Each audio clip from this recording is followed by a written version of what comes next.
Rohingya camp সহ কক্সবাজারের বিভিন্ন উপজেলায় সন্ত্রাসী গোষ্ঠী কর্তৃক ২০২৩ সালে ১৬৩ জন এবং ২০২৪ সালে অদ্যাবধি পর্যন্ত ৮৬ জন নির্মমভাবে হত্যাকাণ্ডের শিকার হয়েছে।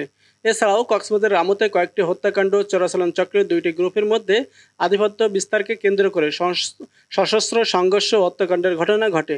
র্যাব কর্তৃক পর্যালোচনায় এই সকল হত্যাকাণ্ডে দেশীয় অস্ত্রের পাশাপাশি বিদেশি অস্ত্রের ব্যবহার পরিলক্ষিত হয়। এ সকল অস্ত্রের উৎস ও অস্ত্রধারী সন্ত্রাসীদের তৎপরতা প্রতিরোধে র্যাব গোয়েন্দা তৎপরতা বৃদ্ধি করে। র্যাব সদর দপ্তরের গোয়েন্দা শাখার তথ্যের ভিত্তিতে জানা যায় যে পিএমখালী ধাউনখালী গ্রামে একজন অস্ত্র ব্যবসায়ীর নিকট কিছু বিদেশি আগ্নেয়াস্ত্র রয়েছে। প্রাপ্ত তথ্যের ভিত্তিতে র্যাব ১৫ চৌকস অভিযানিক টিম একটি বিশেষ অভিযান পরিচালনা করে হুমায়ুন কবির নামে একজন অস্ত্র ব্যবসায়ীকে তার সমকক্ষের খাটে তোশকের নিচ থেকে ২ রাউন্ড গুলি লোডেড অবস্থায় একটি বিদেশি পিস্তল উদ্ধারসহ গ্রেপ্তার করে। অস্ত্রের উৎস সম্পর্কে জিজ্ঞাসাবাদে সে জানায় এই অস্ত্রগুলি সে কলাতলীর রাজু নামক এক ব্যক্তির নিকট থেকে সংগ্রহ করে থাকে। তার দেওয়া তথ্যের ভিত্তিতে কাজী জাফর সাদেক রাজুর মালিকানাধীন কলাতলী মেরিন ড্রাইভ সড়কের পাশে অবস্থিত মেরিন ইকো রিসোর্টে অভিযান পরিচালনা করে রাজুর বিশ্রাম কক্ষ থেকে একটি মডিফাইড ৩০৩ রাইফেল ও ৫ রাউন্ড অ্যামুনেশন সহ রাজুকে গ্রেফতার করা হয়।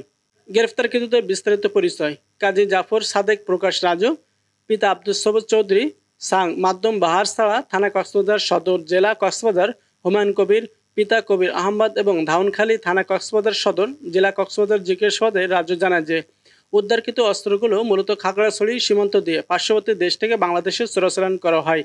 খাগড়াছড়ির স্থানীয় একটি চক্র এই অবৈধ অস্ত্র চোরাচালানের সাথে সম্পৃক্ত। তারা তাদের বিভিন্ন এজেন্ট এর মাধ্যমে সারা বাংলাদেশে অস্ত্রগুলো সরবরাহ করে থাকে। এই চক্রটি ৮০ থেকে ৯০ হাজার টাকা মূল্য একটি বিদেশি পিস্তল তাদের এজেন্টের নিকট বিক্রি করে।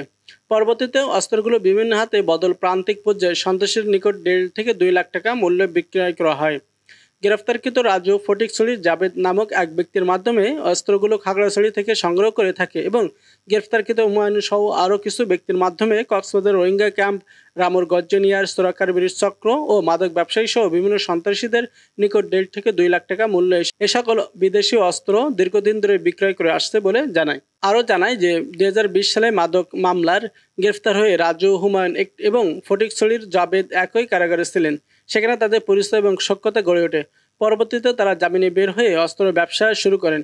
কাজী জাফর সাদেক প্রকাশ রাজু এবং রেকর্ডপত্র যাচাই করে ২টি মামলার তথ্য পাওয়া যায়। এর মধ্যে একটি হলো মাদক মামলা এবং একটি হলো মারামারি মামলা। অপরদিকে হুমায়ুন কবিরের রেকর্ডপত্র যাচাই করে মাদকসহ ৩০টি মামলার তথ্য পাওয়া যায়।